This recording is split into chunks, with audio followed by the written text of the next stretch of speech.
Dans une vidéo précédente, je vous ai montré comment mettre WordPress sur votre hébergeur. Maintenant, il va falloir qu'on l'installe. OK? Donc, ce que vous allez faire, vous allez sur le nom de domaine, donc masantecellulaire.ca. Et là, vous allez arriver à ceci. Donc là, vous avez l'option de choisir les différents langages que vous souhaitez pour la mise en place de WordPress. Personnellement, j'aime mettre tout en anglais. Pour la simple et unique raison que si plus tard, pour des raisons X, vous avez des choses que vous voulez installer, vous voulez faire des recherches, c'est facile d'aller sur YouTube et faire une recherche de comment installer ceci ou comment faire cela. Et vous allez voir plein de vidéos qui vont vous expliquer comment faire. Et tout va être expliqué habituellement en anglais. Donc, si vous avez votre site web qui est fait en français, puis là que vous regardez des vidéos sur comment faire qui sont en anglais, là, ça se peut que vous ayez des problèmes à savoir, eux autres vous disent qu'il faut que vous ayez dans My Folder, puis vous autres, c'est marqué Mes fichiers. C'est rien, là, mais je veux dire, vous comprenez, il y a une petite différence. Donc, à ce moment-là, ça peut faire des petites différences qui peuvent être un peu plus difficiles à comprendre. Donc, j'aime garder en anglais, OK?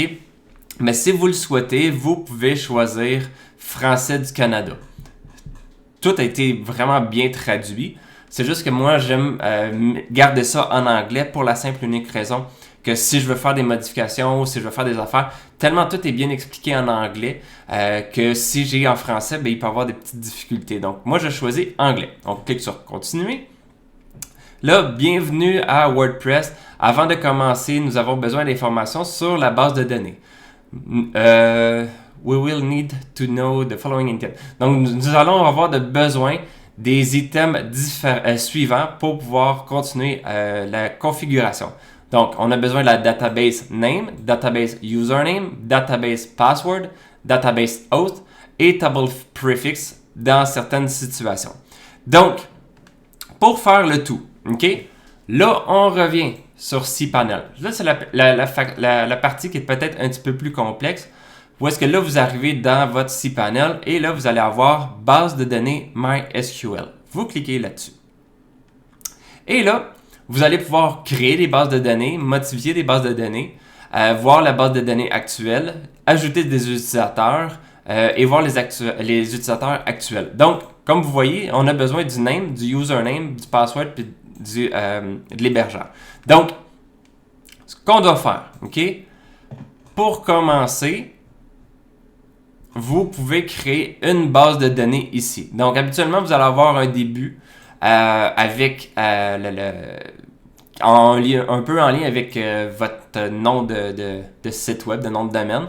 Donc, vous avez ce début-là et après ça, vous pouvez marquer autre chose. Moi, ce que j'aime bien, c'est, mettons, WordPress. Ça me permet de savoir que c'est WordPress / aujourd'hui, on est en août 2020.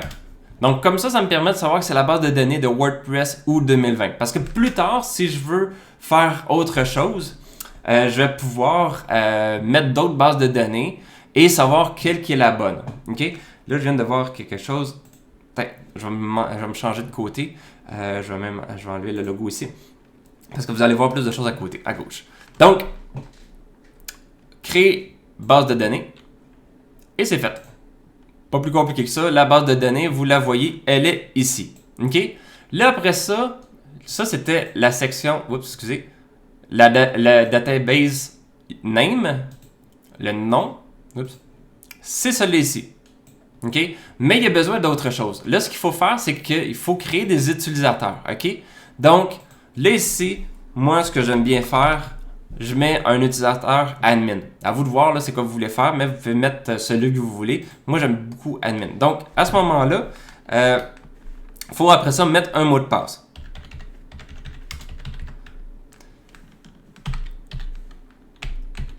OK? Donc, je vais juste me le marquer aussi, là. Faites ça.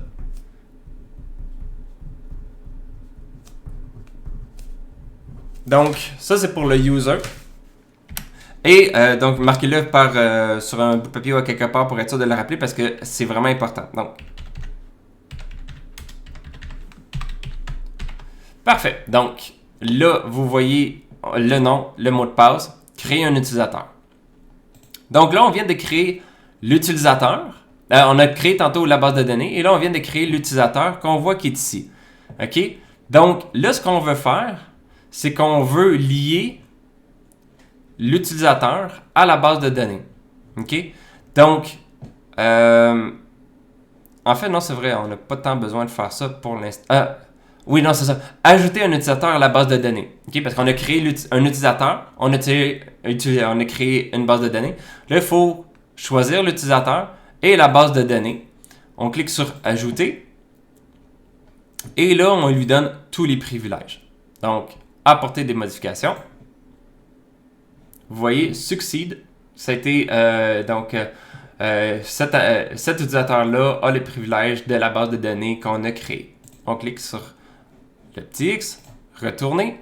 Donc, techniquement, vous voyez qu'on a la base de données, l'utilisateur avec privilège, l'utilisateur qu'on a créé tantôt. Donc, on a ce qu'il faut pour pouvoir commencer. Oups, il est ici. Donc, on a ce qu'il faut pour pouvoir aller de l'avant. Let's go! Database name. Ça, à ce moment-là, on revient ici. On revient le nom de la base de données. On le met ici. Username. On revient chercher le username qu'on a pris tantôt, qu'on a créé tantôt. On met username. Là, à ce moment-là, on met le mot de passe.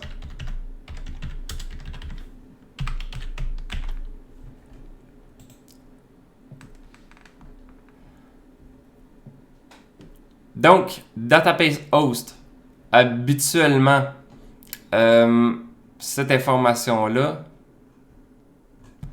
ça se peut que ça soit juste tout simplement... attendez, oups. On va revenir ici. Je vais juste voir, j'avais pas pensé à regarder ça.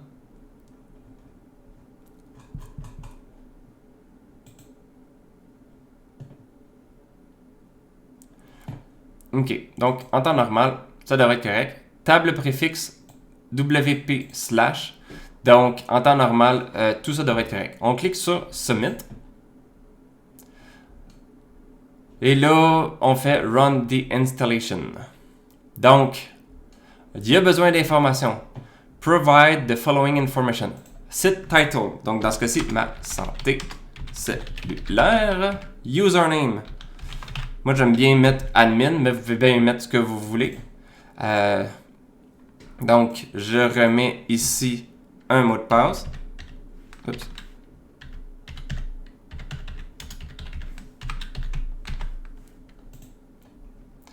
Le email.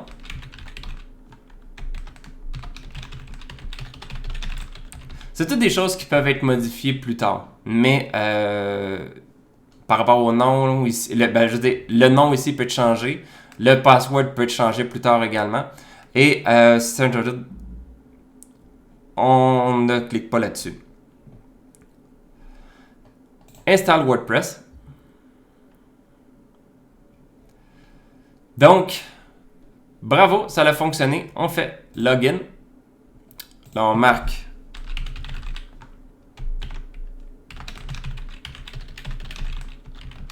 et le mot de passe.